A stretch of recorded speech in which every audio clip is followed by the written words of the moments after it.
Dear students, in today's class we shall discuss about State Pharmacy Council. State Pharmacy Council.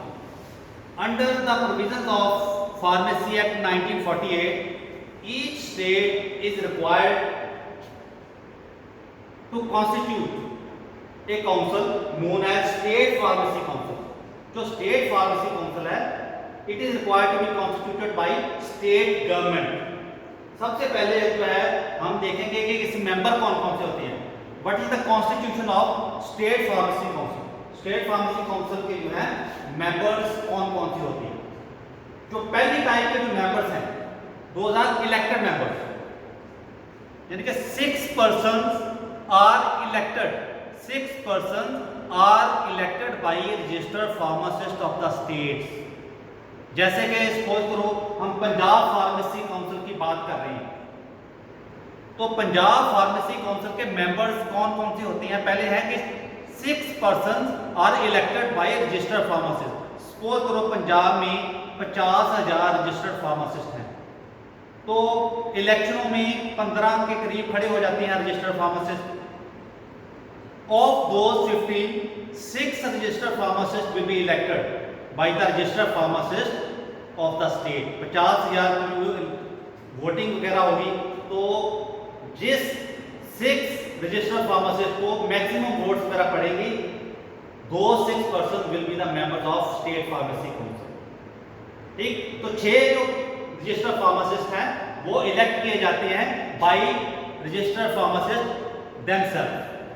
तो second जो है वो है कि 5 person are nominated by state government. Nominated मतलब उसमें इलेक्शन नहीं होती. स्टेट गवर्नमेंट ने जस्ट 5 पर्सन के नाम बता देने हैं कि ये स्टेट फार्मेसी काउंसिल के मेंबर्स हैं. Of those 5, 3 should be registered pharmacist. उनमें से 3 जो है रजिस्टर्ड फार्मासिस्ट होने जरूरी है 5 में से. तो दीज आर नॉमिनेटेड मेंबर. पहली कैटेगरी मैंने आपको बताई थी कि 6 registered pharmacist are elected by registered pharmacist of the state. Those were elected members. Second है these 5 persons are nominated. Nominated में इलेक्शन नहीं होती, तो 5 persons are nominated by state government, of which 3 should be registered pharmacist.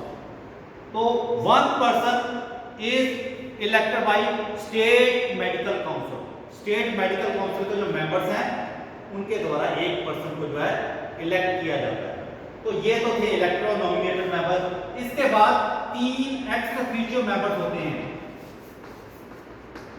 Ex officio member just like pharmacy council of India, state pharmacy council has ex officio members also. तो state pharmacy council के जो ex officio members कौन से होते हैं. पहले तो ex officio members होते क्या हैं. एक्स ऑफिशियो मेंबर्स जो हैं इनका अपना कोई ऑफिस होता है, जैसे कि ड्रग कंट्रोलर ऑफ स्टेट, जहां से जैसे लाइसेंस इशू होते हैं, ड्रग्स की सेल के जो लाइसेंस हैं, ड्रग को मैन्युफैक्चर करने के लिए लाइसेंस जहां से इशू किया जाता है, उसका जो इंचार्ज होता है वो होता है ड्रग कंट्रोलर. जो पंजाब का जो ड्रग कंट्रोलर है वो automatically state Punjab pharmacy council का मेंबर है. जो भी ड्रग कंट्रोलर होगा पंजाब का, वो पंजाब फार्मेसी काउंसिल का ऑटोमेटिकली मेंबर है. और अगर उसकी जॉब 2 साल रहती है तो 2 साल के लिए मेंबर है, 3 साल रहती है तो 3 साल के लिए मेंबर है. एक तो है drug controller of the state. Second है ड्रग एनालिस्ट. ड्रग एनालिस्ट क्या होते हैं. ड्रग एनालिस्ट होते हैं जब भी किसी भी मेडिकल स्टोर से या दवाइयों की फैक्ट्री से जब भी कोई ड्रग इंस्पेक्टर सैंपल लेता है, that particular sample is sent to the state drug laboratory. उसका इंचार्ज होता है ड्रग एनालिस्ट. जैसे पंजाब की जो drug laboratory state drug laboratory Chandigarh में है, तो स्टेट ड्रग लेबोरेटरी का जो इंचार्ज है वो है ड्रग एनालिस्ट. तो drug analyst will be the member of state pharmacy council. पहला है ड्रग कंट्रोलर और सेकंड है ड्रग एनालिस्ट या गवर्नमेंट एनालिस्ट भी कहते हैं. तो थर्ड जो है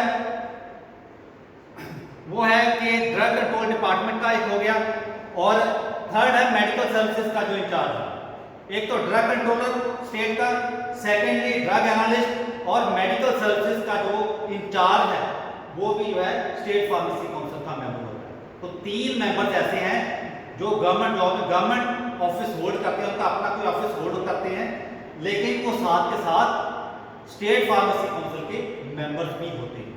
ठीक है, ऐसे मेंबर्स को कहते हैं एक्स ऑफिशियो मेंबर।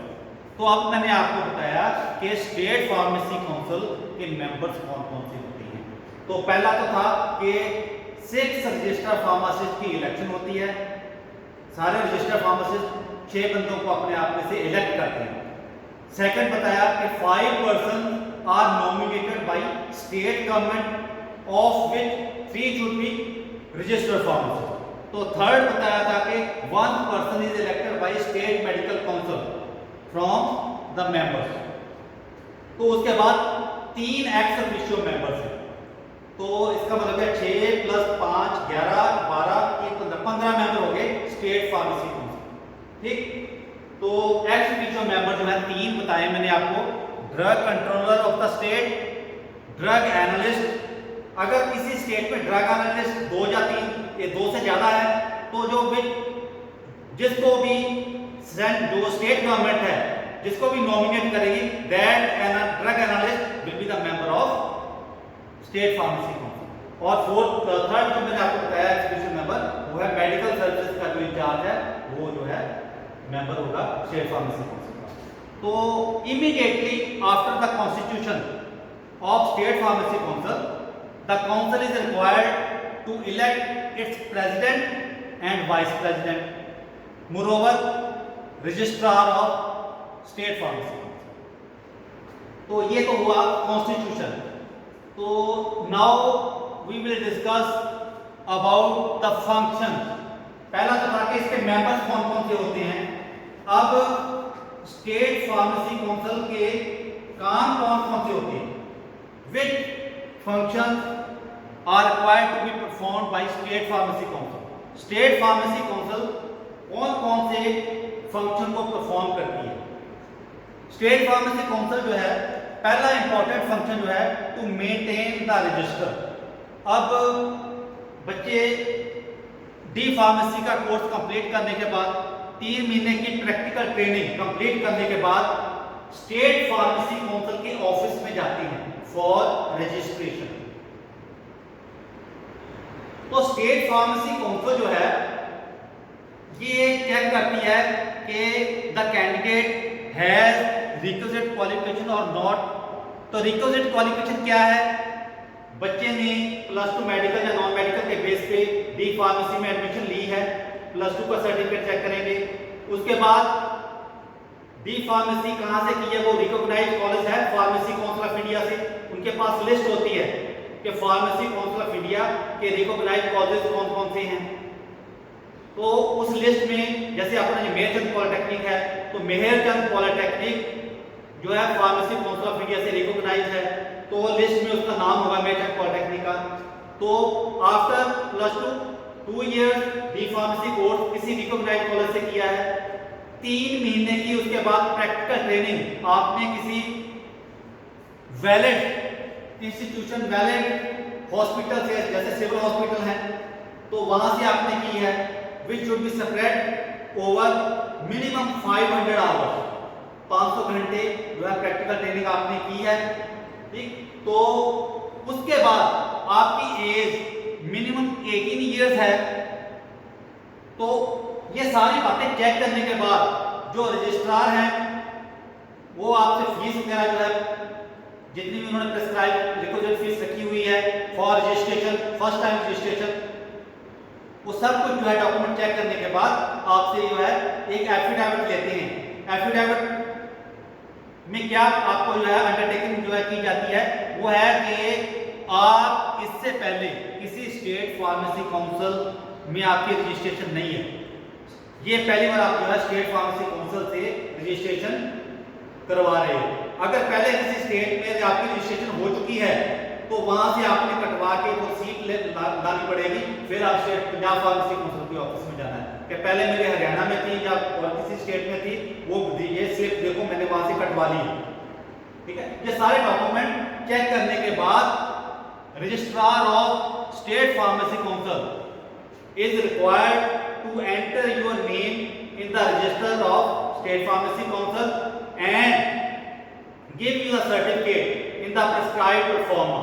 जो एक सर्टिफिकेट बना हुआ है उसके ऊपर आपका जो है एक रजिस्टर्ड सर्टिफिकेट आपको जो दिया जाएगा, रजिस्ट्रेशन का सर्टिफिकेट कि ये this person is a registered pharmacist under pharmacy act 1948।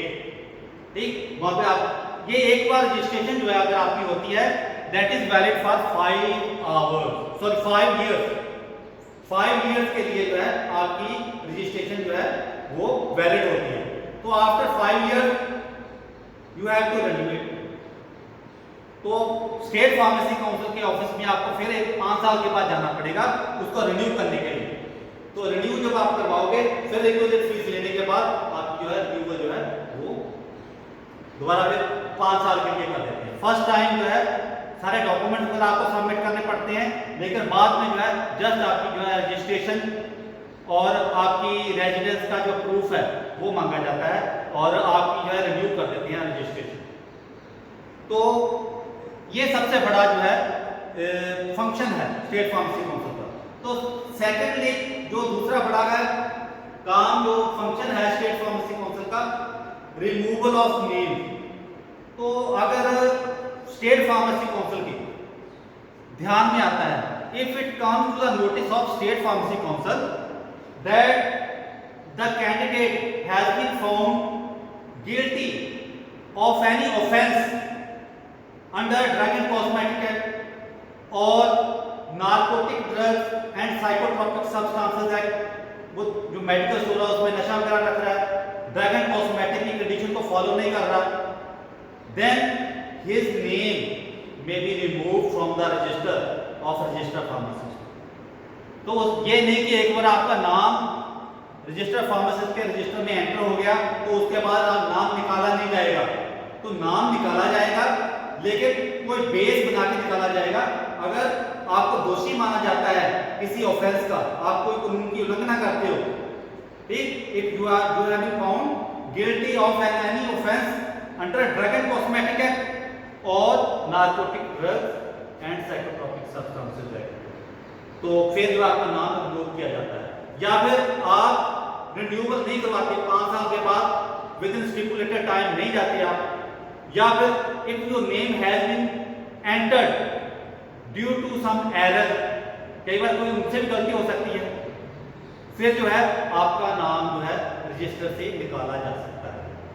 Suppose करो गलती से उनको बाद में पता चलता है कि आपकी एज जो है कम है, या आपका जो +2 का सर्टिफिकेट है वो आपने किसी वैलिड इंस्टीट्यूशन से जो रिकॉग्नाइज्ड इंस्टीट्यूशन से नहीं दिया, या आपका कॉलेज जो है रिकॉग्नाइज नहीं था, गलती से उनसे नाम एंटर हो गया, तो बाद में भी नाम जो है आपका रिमूव किया जा सकता है।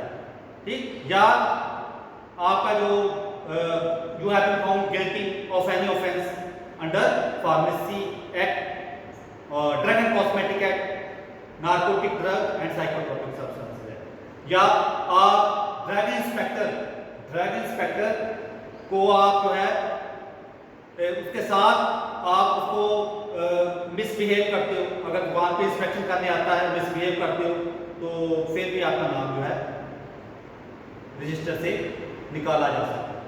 ठीक, तो ये जो इंपॉर्टेंट फंक्शंस हैं जो स्टेट फार्मेसी काउंसिल की जो मैंने आपको बताए हैं, तो मेंबर्स कौन कौन से हैं स्टेट फार्मेसी काउंसिल के और इसका काम क्या होता है।